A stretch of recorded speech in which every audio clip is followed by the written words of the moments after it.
शुरुआत संजय द्विवेदी जी से मैं करना चाहूंगा। संजय जी, जिस तरीके से लगातार हिंदी वर्सेस मराठी इस वक्त देखने को मिल रही है और लगातार मराठी के नाम पर जो हिंदी भाषी लोग हैं उनका अपमान किया जा रहा है, इसे किस तरीके से आप देखते हैं? क्या आपको लग रहा है कि अब इसके बहाने राजनीति की जा रही है? अभिषेक जी, मैं निरंतर डिबेट में हूँ इस विषय पे। हिंदी का विरोध तो मैं कहीं नहीं दिखाई पड़ रहा है। भाई हिंदी का विरोध मैंने तमाम वीडियो भी देखे, कहीं नहीं कहा गया अगर हिंदी मत बोलिए।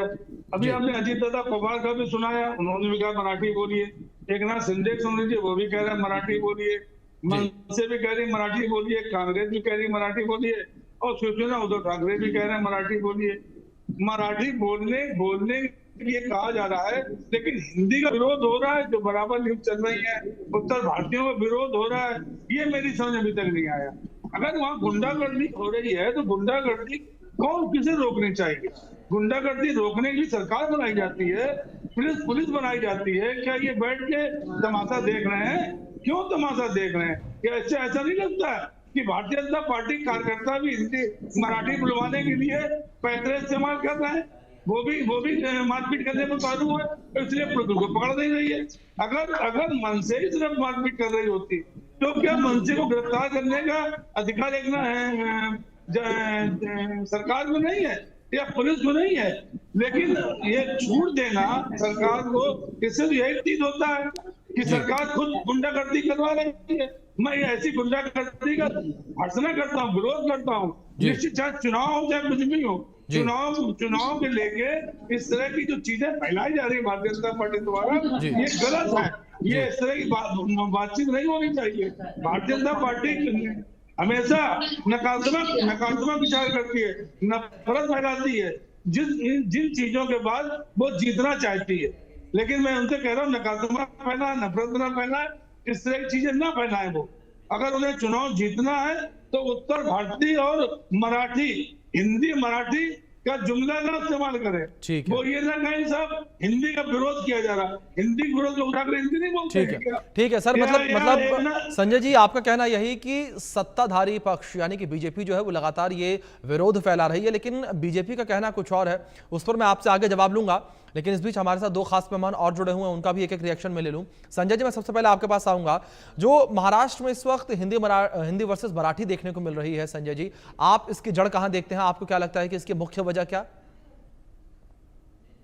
देखिए, मुझे लगता है कि ठाकरे बंधु अपनी पृष्ठभूमि से भटक चुके हैं जी और बाला साहब ठाकरे की पृष्ठभूमि को ये भूल चुके हैं। जी एक फिल्म में एक गाना था कि देख तेरे संसार की हालत क्या हो गई भगवान, कितना बदल गया इंसान।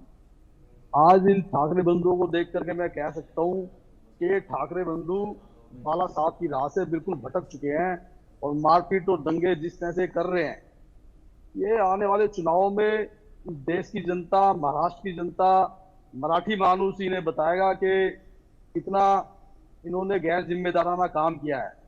और अभी जिस तरह से शिवसेना के प्रवक्ता कह रहे थे कि सरकार को कुछ करना चाहिए, कुछ नहीं करना चाहिए, मतलब एक तरफ तो आप ऐसे इंसान से गठबंधन करते हैं जो इस तरह की घटनाओं को अंजाम दे रहे हैं, और किनको पीटा इन्होंने?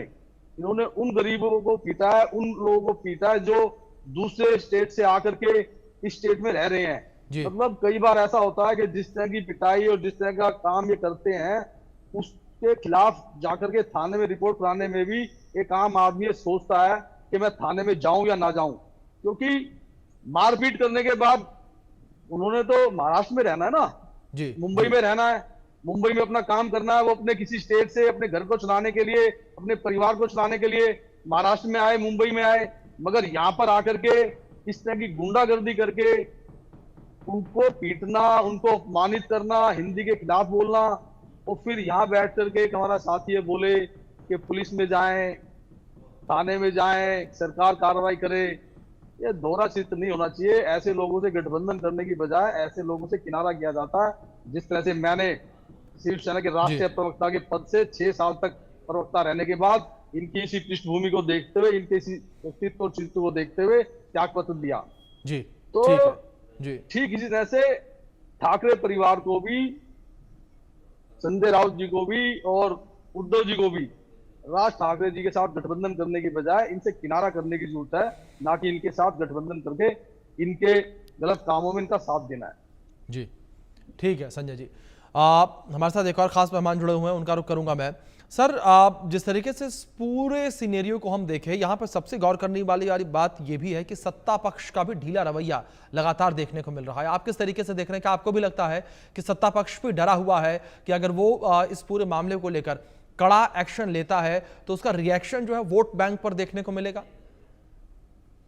जी, निश्चित तौर पर इस देश का बड़ा दुर्भाग्य है कि आज की तारीख में सत्ता और समस्त राजनीतिक दल केवल वोट को केंद्र में रखकर अपनी कार्रवाई करते हैं, और यही दुर्भाग्य है कि देश निरंतर पिछड़ता चला जा रहा है। दूसरी चीज आती है, आप एक चीज देखिए, अभी संजय द्विवेदी जी को मैं सुन रहा था, संजय जी को भी सुन रहा था, दोनों लोगों ने बात की। संजय जी द्विवेदी जी ने कहा कि भाई सरकार आपकी है, अगर कोई गुंडागर्दी कर रहा है, और गुंडागर्दी करने का अधिकार किसी को नहीं मिल जाता है, चाहे वो सत्ता पक्ष का समर्थक हो या विपक्ष का समर्थक हो। गरीब आदमी के ऊपर अत्याचार हो रहा है, मुकदमे दर्ज नहीं हो रहे, और अगर हो रहे हैं तो फिर आप ऐसी कठोर कार्रवाई करिए जो नजीर बने। फिर महाराष्ट्र में किसी की हिम्मत नहीं पड़े। देखिए, ऐसा होता है कि महाराष्ट्र हो, तमिलनाडु हो, कर्नाटक हो या उत्तर प्रदेश हो, हर राज्य की अपनी एक भाषा होती है। और निश्चित तौर पर अगर मैं महाराष्ट्र में व्यापार करने जा रहा हूं और मराठी बोलने वाले ज्यादा लोग हैं, तो मेरा तो इंटरेस्ट खुद ही रहेगा कि मैं उनके बीच में उनकी भाषा सीख लूंगा, तो मेरा व्यापार और बढ़ जाएगा। मैं अगर नौकरी कर रहा हूं तो मेरे दोस्त ज्यादा बन जाएंगे। ये तो एक स्वाभाविक सी बात है, और जो भी आदमी वहां जाता है वो धीरे धीरे सीख ही लेता है। अब इसमें किसी के साथ मारपीट करना, इस तरीके की चीजें घटित हों कि वो गरीब आदमी आप पीट ले रहे हैं, वहां तमाम मैं समझता हूँ महाराष्ट्र के तो डीजीपी भी उत्तर भारत से आते हैं, उन्हें तो नहीं आती होगी मराठी, वो तो हिंदी बोलने और इंग्लिश बोलने वाले व्यक्ति हैं, मेरे ही कॉलेज के पढ़े हुए हैं। तो मैं कैसे मान लूं कि आप किसी बड़े अधिकारी पे आके हाथ उठा देंगे कि नहीं साहब आपको मराठी नहीं आती, आप महाराष्ट्र में नौकरी नहीं कर पाएंगे? ये क्या बात हुई? ये तो गलत है। ठीक है, क्षेत्र की लैंग्वेज सबको सीखने का प्रयास करना चाहिए और उस भाषा का सम्मान करना चाहिए, लेकिन जबरदस्ती आप किसी चीज को थोपेंगे। भारत की राष्ट्रभाषा हिंदी है, और हिंदी बोलने में शर्म कैसी? सबको गर्व होना चाहिए। महाराष्ट्र के हमारे जितने मराठी मित्र हैं उनको गर्व होता है, वो कहते हैं कि नहीं हम तो बहुत अच्छा, हमें हिंदी भी आती है, इंग्लिश भी आती है, अपनी मराठी भी बोलते हैं। तो जिस आदमी को जैसी भाषा जहां लोगों को समझ में आ सकती हो, अभिव्यक्ति का एक सिस्टम होता है कि आप जैसे समझा सके। गूंगे बहरे लोग भी अपने इशारों से बात समझा लेते हैं, उनकी भी एक भाषा होती है। तो इस भाषा के ऊपर अगर इस तरीके का विवाद किया जा रहा है, मैं समझता हूं गलत है। सत्ता पक्ष की जिम्मेदारी बड़ी बनती है कि आप सरकार में हैं, आप इस तरीके की गुंडाई को रोकिए। बाकी ठीक है, बीएमसी का चुनाव है, राज ठाकरे मुद्दे लेके आएंगे, उद्धव ठाकरे भी लाएंगे और अजित पवार भी लाएंगे, बाकी पार्टियां भी लाएंगी, लेकिन सबसे बड़ी जिम्मेदारी कानून व्यवस्था लॉ एंड ऑर्डर की है, वो सत्ता पक्ष की होती है। बिल्कुल, उनको बिल्कुल नवीन जी, काफी महत्वपूर्ण बात आपने कही है कि लॉ एंड ऑर्डर की जिम्मेदारी सत्ता पक्ष की ही होती है। दूसरी ओर संजय जी, मैं आपका रुख करूंगा। संजय जी, जिस तरीके से आप बीजेपी के ऊपर आरोप लगा रहे थे, जाहिर तौर पर जिस तरीके से आपने बीजेपी के ऊपर आरोप लगाया, लेकिन सबसे बड़ी बात यहां पर यह है कि मनसे कार्यकर्ता जिस तरीके से सड़कों पर उतरे हैं, जिस तरीके से शिवसेना यूबीटी गुट के कार्यकर्ता सड़कों पर उतरे हैं इस पूरे मामले को लेकर, उस तरीके से बीजेपी नहीं उतरी।